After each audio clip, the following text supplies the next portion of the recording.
BVA Compass. We've talked about banking, business, career life, community involvement, but you're a mom, you're a wife, and you homeschool your children. I mean, you have clones, or how have you accomplished all this? How are you not just drop dead tired right this moment? The cloning thing didn't really work out. No? Yeah, but honestly, it's been the help of family and community, and then setting the right kind of boundaries and sticking to them. Okay. Which has meant at times, being willing to make the sacrifice of my career and other fun things that sometimes as a mom we wish we still had time to do, but we don't. Right. We have to start doing more together.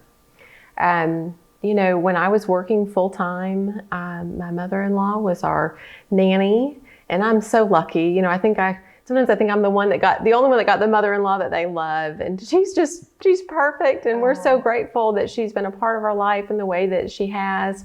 But I couldn't have raised my children from early on until a few years ago without her assistance. Mm-hmm. Is that when you came home and when you took the portfolio manager position, is that when you started being at home more and homeschooling? It was. Well, we didn't start homeschooling then, but when I decided to take the step back, I wanted to be more present in their lives. I was grateful for the way my mother-in-law helped us out, but I wanted to get to be the one to make the lunches and go to the play and drop off at school. And I was really grateful that I had worked hard enough, that I had set myself up for a position where I could have flexible work hours and, the trust to do it a limited from home, schedule. right. Exactly. And so it started out in the office still, and the kids were at school. I see. But with COVID last year, we got our first taste of homeschooling. Yeah. And wasn't too bad, huh? It wasn't. It's so funny. I feel like, Crystal, you and I might be in the minority on this opinion. I am. But a big part of it for me was my daughter's learning difficulties. I knew she wasn't a traditional student and that she could really benefit from some alternative education. I just didn't know what it was going to look like. And when we started homeschooling in March of last year, whatever you want to call that, it wasn't really homeschooling. Right. Remote learning, Yes. on the fly, thinking we were going to come back, but then not going back. I realized that there were gaps in her education, and there was a way in which that one-on-one I could communicate the information to her in a way that I knew she was going to retain it. And I don't expect anybody who's trying to manage 20 children to do that. Right. And you know your daughter, right? I do. Intimately, more than a teacher in a classroom would. Exactly. So. And so we can be adaptive. And when they try and teach, a mixed numbers the same day as an improper fraction, we can split it into 2 lessons, go into the kitchen, pull out 3 slices of bread, and talk about, okay, even though they're all cut into fourths, we could have 2 slices and 3/4. Start making the connection with something tangible. Right. The kind of learner she is, that works really well. And so you have the career just lined up naturally to allow you to do that. It did. That's fantastic. BBVA asked us all to start working from home when the pandemic hit last year. And just like school, it was a difficult transition at first because we weren't sure if that's where we were going to stay. Right. We've gotten official communication that we'll continue to work remotely until June. And it's been a wonderful fit for our family. I had to figure out where to set up office. I think like most people that are working from home now, that went through a few iterations. Right. The kitchen counter, the bedroom. I'm now in what was the playroom and had to be converted into a study. Schoolroom. Yes, schoolroom. One of those too. Yep. Have you found, I know you mentioned boundaries earlier when we were talking off camera about, that was how, I don't know how to call it. Is it camera or is it audio? Whatever. Boundaries. You mentioned that earlier. You have kids at home. You also have a job you have to do. How have you set up your schedule, or how do you get accomplished in a day what you need to get done? So to figure out what I was going to do, I started listening to a lot of podcasts and YouTube videos of other working homeschool moms because everybody was doing something a little bit different. And that's the great thing about homeschooling, right? It's not virtual school. I mean, we pick the curriculum, we teach it, and we figure out what's best for our family. And so the same thing could apply with how I was going to set up my schedule, because my employer was willing to be flexible. And so what works for me, because I'm a morning person, is I get up at 5 in the morning. I've got time for a little prayer and meditation. I can catch up on my emails and my sort of my mom work, as it were, before I log on at the bank at 6:30. Okay. And I have, a few hours before anybody's really bothering me to get some stuff knocked out. Focus time. For sure. Do you call it your office hours? Yes, they are. And even on my work calendar, I have times blocked off and available. I try and keep it up to date 2 weeks in advance. And I think the other biggest thing, just like the workstation, the schedule has had to be flexible.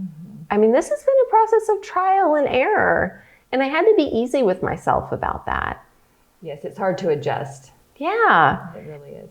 And just because one schedule wasn't working for me didn't mean I needed to throw in the towel altogether. It meant I needed to find something else. And do you go how your kids are reacting? Did you know when it was time? This isn't working. Let's try something else. One of the resources that I was reading early on talked about making a quarterly review. And so it's an intentional retrospective time that I've set aside where I'm going to determine, is this working for us or not? There's certainly that on the fly, like, okay, this kid's had it up to here, she's not absorbing anymore, or he's really engaged in this, and I said it was only going to be half an hour, but let's do an hour today. Right. And so as long as I take those things into consideration, I'm adjusting on the fly, and then on a quarterly basis, I'm making those bigger adjustments. It's worked for us this year. It sounds a lot like how we've treated our business. We've had to pivot and make adjustments that we'd have to make, but you do the quarterly review. You're speaking like a true finance accounting person. It's very important to say, well, what have we done? What worked? What didn't work? And you make plans to change it for the future, because nothing is constant. So we do have to learn and adapt. And it's that mom CEO hat. It is. That we're all wearing anyway. That's right. You'd be amazed just because you've been a housemaker and, running your home corporation for years, how much that does actually prepare you to run a business. Exactly. We're very organized. Yes. Planners. Yes.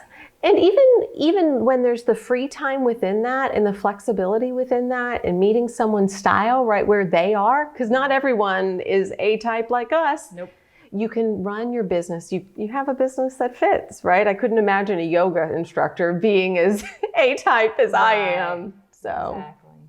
Now, we've talked about your kids. Now, you accomplished a lot. Your husband, JD, you have a good partnership with him. I'm sure y'all work together a lot to make it all balance. How do y'all stay connected when life is so busy?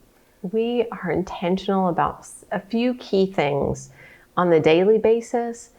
It's our time at night. I don't know how we got started doing it, and this is a little personal, but I think it's worth talking about. Every night before we go to bed, I ask him what the best part of his day was. And, it's just good to connect, right? And he asks me mine. And then I ask him what he's grateful for. Because if I can remember to be grateful for something every day, I have a fighting chance of having a good attitude the next. That's right. And sometimes it's hard. There's not a whole lot that went good on a day. I'm super tired. Or if we've had a disagreement, those are tough nights to come up with a gratitude.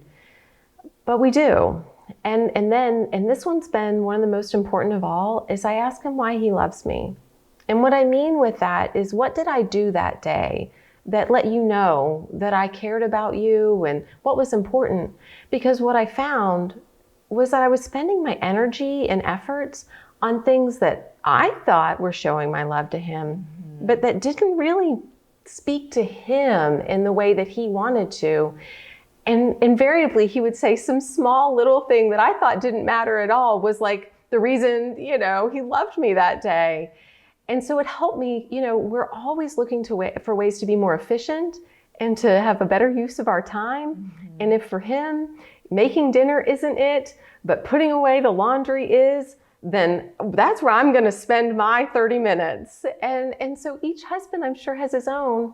And with the turnaround of that as well, right? I get to also say what was important to me, and he gets to learn that the compliment he gave was more important than, mowing the yard. Right. I would like At them least I both like done. that too. Yeah. Yeah, but I can reinforce those things that are so crucial to our relationship and our love for one another. And you do this nightly. Every night. What a great way to close your day and just set the tone for starting off on a good foot tomorrow. It is. Awesome. You must have read the 5 love languages. I have, Yeah. right? I mean, and it's so funny because he tells me he doesn't know what his are, and I don't know that I could peg him for one either. Really? But this like real world day in, day out kind of thing is so helpful. Well, I just got some very valuable marriage advice. I'm going to ask Nathan tonight, why do you love me? And I'm going to see him stumble. It should be fun. Yeah, you got to give the parameters. Okay. You got. What did I do today? That kind of stuff. But there are some days where it's a little bit of a struggle and we might go broad. It might be a big picture kind of answer. Yes, I can imagine. The long term's important too, though. Our other key factor is dating each other and going on a vacation alone every year. Mm-hmm. Even if it's just for a couple of nights, we need to unplug. Andy Stanley, who is the preacher at North Point Baptist Church, who we watch via simulcast from Beachside in Fort Walton Beach, Andy says, later is longer. And I love that. I mean, we think we're in the thick of it now with the kids, but it's not going to be long until they're gone. No, we still need to love and like each other. Right, like each other. Yes. Please. Yes. I'm going to be, we're going to be together until we're old, God willing. So. You mentioned a good mother-in-law, and my mother-in-law is also fantastic. And one of the bits of advice that she gave me is always put your husband first. You have to, because if you and your husband don't have that strong foundation, then you're not prepared to raise your children in an environment that they need to be raised in. So she's always been very supportive, and my parents too, for date night. And like you said, the annual trip. We had to cancel our annual trip last year. I'm a little bitter about that, but we're going to get it back this year. What is your trip this year? What is your alone vacation? We are going down to Orlando, just the two of us for the weekend. So just a little one, right? But, it's better than nothing. And, some years it's big when it's a big anniversary year. Yes. So how about you? We wanted to go to Washington State. We like our wine trips. We've done the Sonoma and the Napa, and we just wanted to see a different scenery. And we like the West Coast is beautiful, so different from where we're from. So we'll see.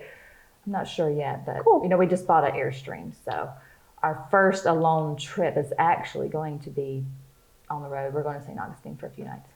Fantastic. Because last year was our 15th anniversary, and it was, a buzz for travel. So we're kind of making that up. Good for you. Who plans date nights? I do. You do? Have you always? I'm always our social coordinator, and my husband says he's an outgoing engineer, which means he looks at your shoes when he talks to you. So I plan as well. It's the control freak in me. Nathan used to, but then he learned quickly that I would probably judge it or have something. Well, you should have been this, or if he tries to make a surprise, like, well, do I need my bathing suit, or how long are we going to be gone? Do I need to pack a spare outfit? He's like, just do it. And so I get you. Same boat. All right, so this has been a fun conversation, but we always want to end with a little forward looking. So what do you have planned in the near future? What are some projects that you're working on? I am in the middle of a lot of change right now, but the trip to Hawaii in particular helped me to solidify what I know for sure. And it's that this commitment to this time with my kids is non-negotiable.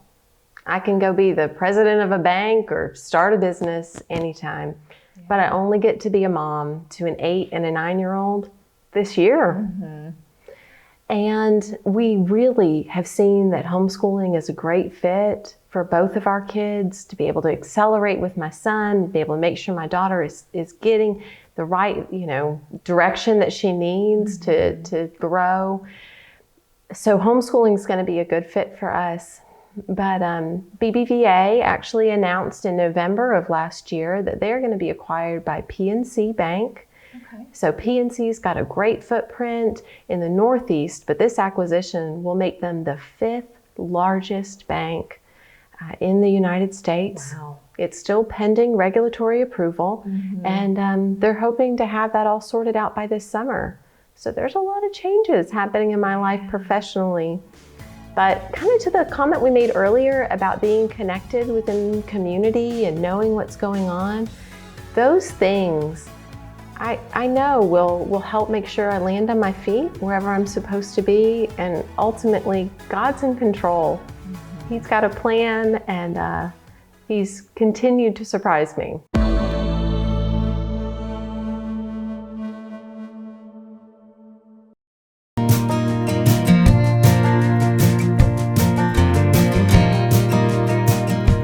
We'll be back in 2 weeks' time. I'm going to catch up with Casey Kearney, a local musician, author, horse rancher, and all-around awesome woman. We will talk about her singing career, empowering girls through her book character Felicity, rodeo life, and overcoming depression. If you enjoyed the podcast today, please take a screenshot and share it with your friends on social media to help us spread the word. You can also subscribe to us wherever it is that you listen to your podcast. If you know of a small business or an all-around interesting or influential person you'd like us to chat with, let us know. Email our producer at Christopher@adamsanitation.com. And oh, by the way, Christopher, thank you for making this podcast possible. All right, folks, I hope you'll stick with us. See you in 2 weeks on The Panhandle.